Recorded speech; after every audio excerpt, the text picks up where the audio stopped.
जो दर्शन ग्रंथों में, वेदों में, उपनिषदों में दिखती है। वाद विवाद और संवाद की हमारी पुरानी संस्कृति है। अलग अलग धर्मों में भी, इस्लाम में, सूफियों में, बौद्ध धर्म में, जैन धर्म में, सिख धर्म में भी ये वाद संवाद, ये चर्चा बहस, इसकी संस्कृति रही है। इसी परंपरा से उभरा हमारा स्वतंत्रता संग्राम। हमारा स्वतंत्रता संग्राम विश्व में एक अनोखा संग्राम था, एक अनोखी लड़ाई थी जो अहिंसा और सत्य पर आधारित थी। ये वाद संवाद की जो परंपरा है, इसको इस संग्राम ने आगे कैसे बढ़ाया? क्योंकि ये जो संग्राम था, ये जो लड़ाई थी हमारी आज़ादी के लिए, एक बेहद लोकतांत्रिक लड़ाई थी। इसमें देश के किसान, देश के जवान, देश के मजदूर, देश के अधिवक्ता, देश के बुद्धिजीवी, चाहे किसी भी जाति के हों, चाहे किसी भी धर्म के हों, चाहे किसी भी भाषा को बोलते हों, सब इस स्वतंत्रता संग्राम में शामिल हुए। सब ने हमारे देश की आज़ादी की लड़ाई लड़ी।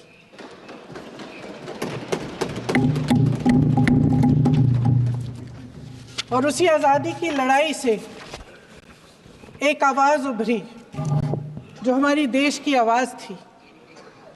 वो आवाज़ ही आज हमारा संविधान है। साहस की आवाज़ थी, हमारी आज़ादी की आवाज़ थी, और उसी की गूंज ने हमारे संविधान को लिखा और बनाया। ये सिर्फ एक दस्तावेज नहीं है। बाबा साहेब अम्बेडकर, मौलाना आज़ाद जी, राजगोपालाचारी जी और जवाहरलाल नेहरू जी और उस समय के तमाम नेता, जैसे आपने कहा, इस संविधान को बनाने की जो कार्य में सालों के लिए जुटे रहे।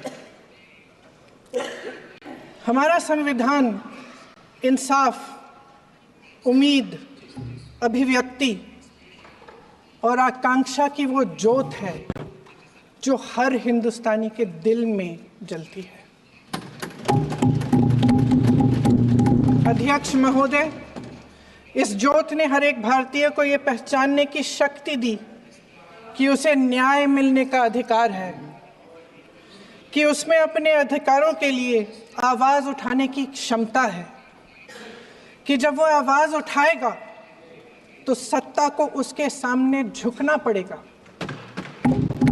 इस संविधान ने हर एक देशवासी को ये अधिकार दिया कि वो सरकार बना भी सकता है और सरकार बदल भी सकता है। ये ज्योत जो हर हिंदुस्तानी के दिल में जलती है, उसने हर हिंदुस्तानी को ये विश्वास दिया कि देश की संपत्ति में, देश की दौलत में, संसाधनों में उसका भी हिस्सा है, कि उसे एक सुरक्षित भविष्य की उम्मीद का अधिकार है, कि देश बनाने में भी उसकी भागीदारी है। उम्मीद और आशा की ये ज्योत मैंने देश के कोने कोने में खुद देखी है। उन्नाव में मैं एक रेप पीड़िता के घर गई, उसे जलाकर मार डाला था। वो शायद 20-21 साल की होगी। हम सब के बच्चे हैं।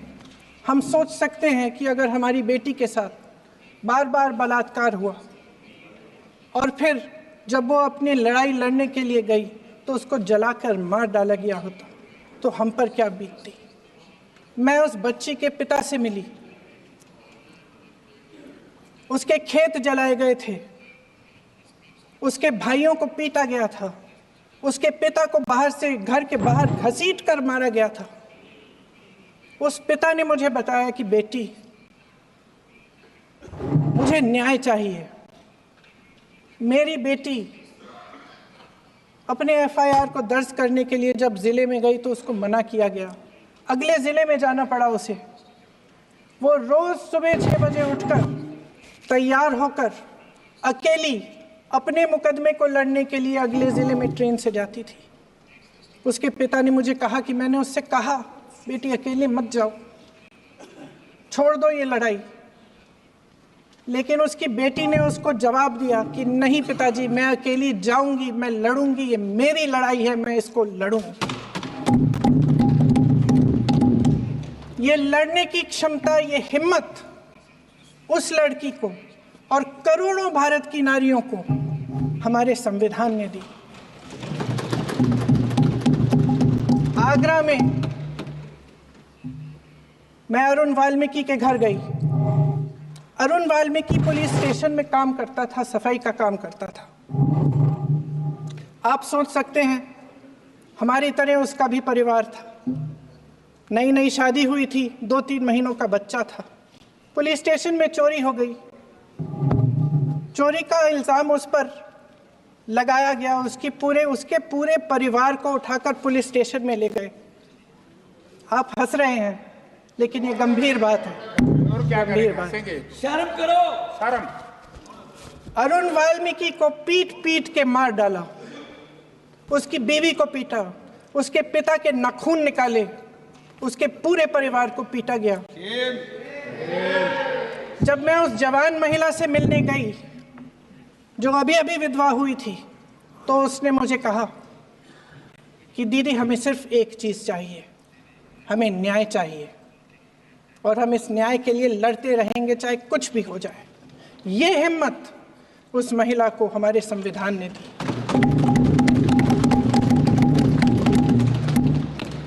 संभल के कुछ लोग आए थे हमसे मिलने जो मृतकों के परिवार के सदस्य थे।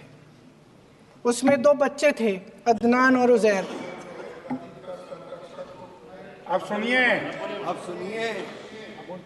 उसमें 2 बच्चे थे, अदनान और उजैर। एक बच्चा मेरे बच्चे की उम्र का है, दूसरा उससे छोटा 17 साल का है। दर्जी के बेटे थे। दर्जी का एक ही सपना था कि वो अपने बेटों को पढ़ाएगा, लिखाएगा। एक बेटा डॉक्टर बनेगा, एक बेटा भी सफल होगा दूसरा बेटा भी अपने जीवन में सफल होगा। उनके पिताजी हर रोज उनको स्कूल छोड़ते थे। उस दिन भी स्कूल छोड़ने के बाद अपनी दुकान में चले गए। उन्हें पता नहीं था कि विवाद हो रहा है। उन्होंने भीड़ देखी, घर आने की कोशिश की तो पुलिस ने गोली से मार डाला। वो 17 साल का बच्चा अदनान मुझसे कहता है, वो 17 साल का बच्चा अदनान मुझसे कहता है कि मैं बड़ा होकर डॉक्टर बन के दिखाऊंगा, मैं अपने पिता का सपना साकार करूंगा। ये सपना, ये आशा उसके दिल में हमारे संविधान ने डाली। अध्यक्ष महोदय, हमारे देश के करोड़ों देशवासियों के संघर्ष में, अपने अधिकारों की पहचान में, इनकी कठिन से कठिन परिस्थितियों से लड़ने की अपार हिम्मत में और देश से न्याय की अपेक्षा में हमारे संविधान की ज्योत जल रही है। मैंने हमारे संविधान की ज्योत को जलते हुए देखा है और इसके साथ साथ ये भी समझा है कि हमारा संविधान एक सुरक्षा कवच है। एक ऐसा सुरक्षा कवच है जो देशवासियों को सुरक्षित रखता है, न्याय का कवच है, एकता का कवच है और अभिव्यक्ति की आज़ादी का कवच है।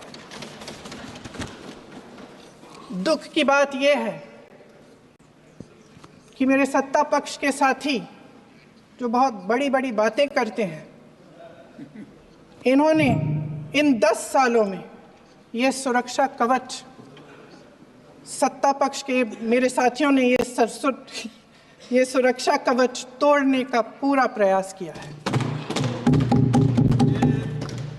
संविधान में सामाजिक, आर्थिक और राजनीतिक न्याय का वादा है।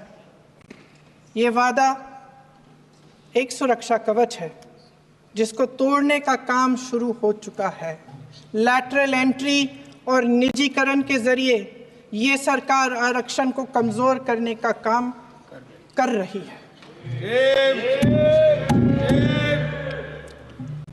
अगर लोकसभा में ये नतीजे नहीं आए होते तो ये संविधान बदलने का काम भी शुरू कर लेते। सच्चाई ये है अध्यक्ष महोदय कि आज संविधान बार बार इसलिए कह रहे हैं क्योंकि इस चुनाव में इनको पता चल गया कि इस देश की जनता ही इस संविधान को सुरक्षित रखेगी, कि इस चुनाव में हारते हारते जीतने से इन्हें एहसास हुआ कि ये संविधान बदलने की बात इस देश में नहीं चलेगी। आज जनता की मांग है कि जाति जनगणना हो। सत्ता पक्ष के मेरे साथी ने इसका जिक्र किया। ये जिक्र भी आज इसलिए हो रहा है क्योंकि चुनाव में ये नतीजे आए। ये जाति जनगणना इसलिए जरूरी है ताकि हमें पता चले कि किसकी क्या स्थिति है और नीतियां उस हिसाब से बने।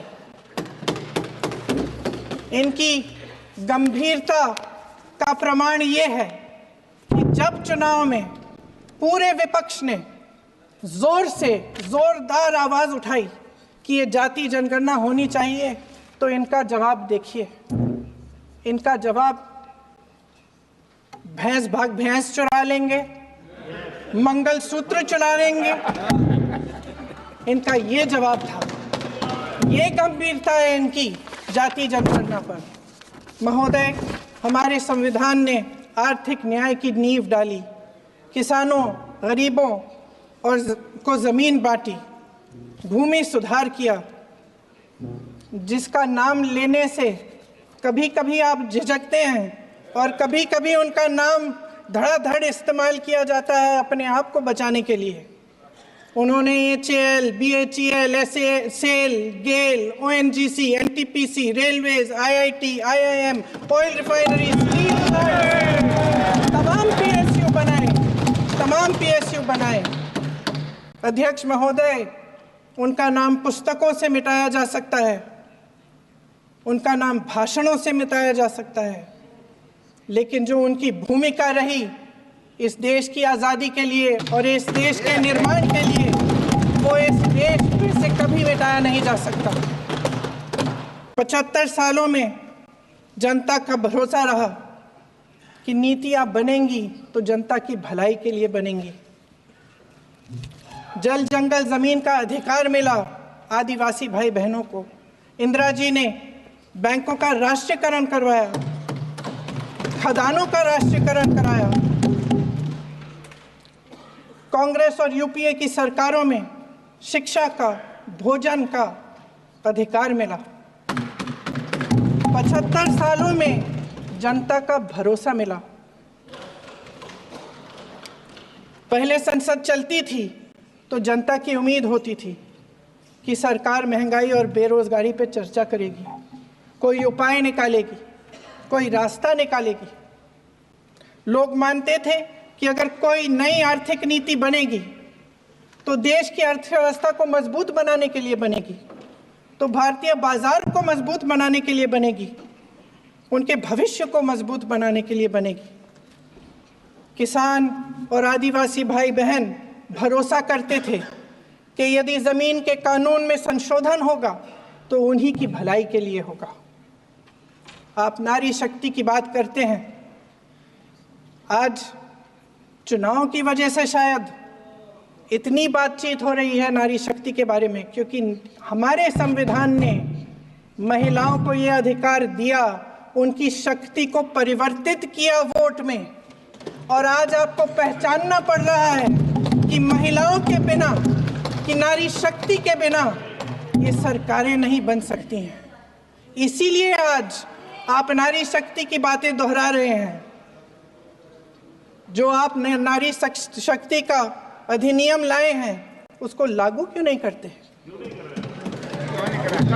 वो 10 साल बाद लागू क्यों होगा? क्या आज की नारी 10 साल इंतजार करेगी उसके लागू करने के लिए? क्या बात है, क्या बात है।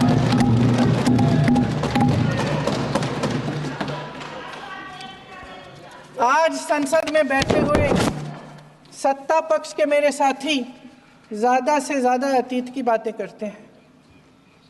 सन 1921 में क्या हुआ, कब हुआ, नेहरू जी ने क्या किया? अरे वर्तमान की बात करिए, देश को बताइए आप क्या कर रहे हैं, आपकी जिम्मेदारी क्या है? कि सारी जिम्मेदारी जवाहरलाल नेहरू की है। अध्यक्ष महोदय जी, ये सरकार आर्थिक न्याय का सुरक्षा कवच तोड़ रही है। आज संसद में बैठी ये सरकार बेरोजगारी और महंगाई से जूझ रही हमारी जनता को क्या राहत दे रही है? कृषि के कानून भी बड़े बड़े उद्योगपतियों के लिए बन रहे हैं। सही एमएसपी को छोड़िए, डीएपी तक नहीं मिल रहा है।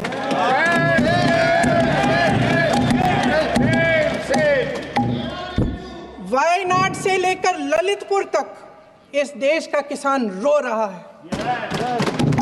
आपदा आती है तो उसको कोई राहत नहीं मिलती। भगवान भरोसे है आज इस देश का किसान, उसको छोड़ दिया गया है। आज हिमाचल में देखिए, जितने भी कानून बने हैं वो सब बड़े बड़े उद्योगपतियों के लिए बन रहे हैं। हिमाचल में जो सेब उगता था, उसके जो छोटे छोटे किसान हैं वह रो रहे हैं, क्योंकि एक व्यक्ति के लिए सब कुछ बदला जा रहा है। सुनने की हिम्मत रखो। मैं अध्यक्ष महोदय जी, अध्यक्ष महोदय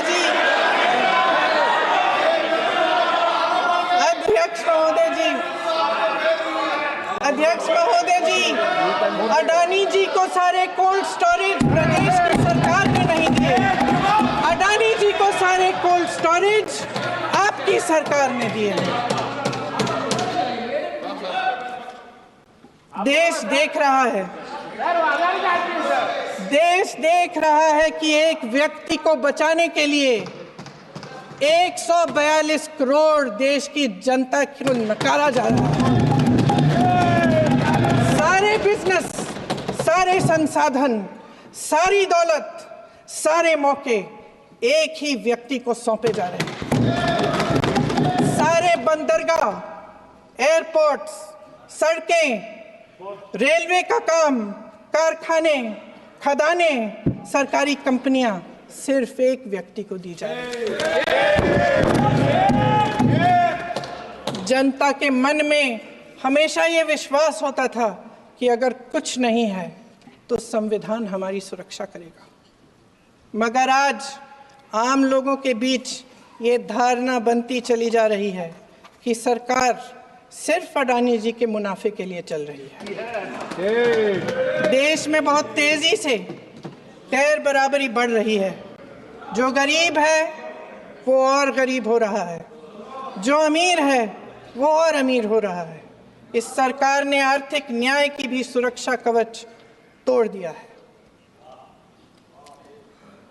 राजनीतिक न्याय की जब बात होती है, मेरे सत्ता पक्ष के साथी आज खड़े हुए और तमाम गिनती करने लग गए कि ऐसा हुआ वैसा हुआ, 1975 में जो हुआ।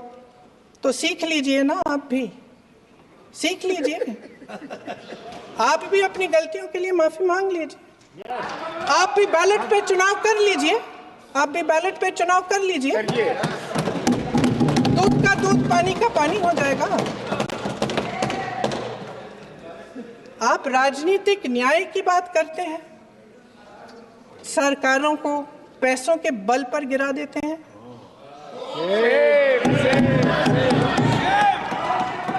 मेरा आग्रह है कि अपन संविधान में सकारात्मक बोले।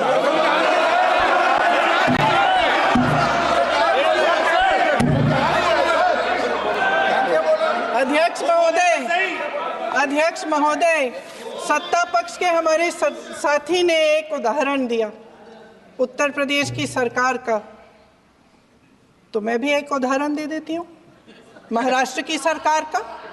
मैं भी एक उदाहरण दे देती हूँ, हिमाचल की सरकार को तोड़ने की कोशिश किसने की? पैसों के बल पे की, गोवा की सरकार, तमाम उदाहरण हैं। राजस्थान की, क्या ये सरकारें जनता ने नहीं चुनी थी? मध्य प्रदेश, क्या संविधान इन पर लागू नहीं था? पूरी देश की जनता जानती है कि इनका, हंसती है, जानती है कि इनके यहाँ तो वॉशिंग मशीन है।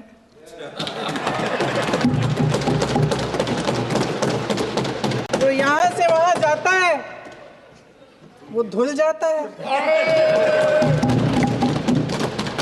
इस तरफ दाग, उस तरफ स्वच्छता। और मेरे कई ऐसे साथी हैं जो इस तरफ होते थे, उस तरफ चले गए। मुझे दिख भी रहे हैं, वॉशिंग मशीन में शायद धुल गए हैं।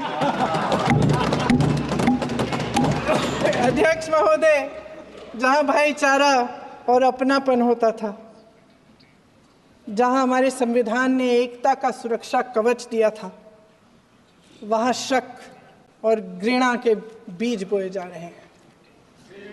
एकता का सुरक्षा कवच तोड़ा जा रहा है। प्रधानमंत्री जी यहाँ सदन में संविधान की किताब को यूं माथे से लगाते हैं, लेकिन संभल में, हाथरस में, मणिपुर में जब न्याय की गुहार आती है, उठती है, तो उनके माथे पे शिकन तक नहीं आता।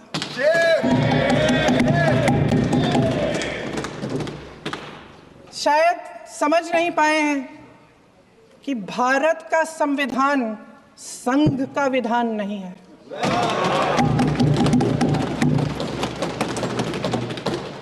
भारत के संविधान ने हमें एकता दी, हमें आपसी प्रेम दिया। उस मोहब्बत की दुकान जिस पर आपको हंसी आती है, उसके साथ करोड़ों देशवासी चले। करोड़ों देशवासियों के दिल में एक दूसरे के लिए प्रेम है, घृणा नहीं है।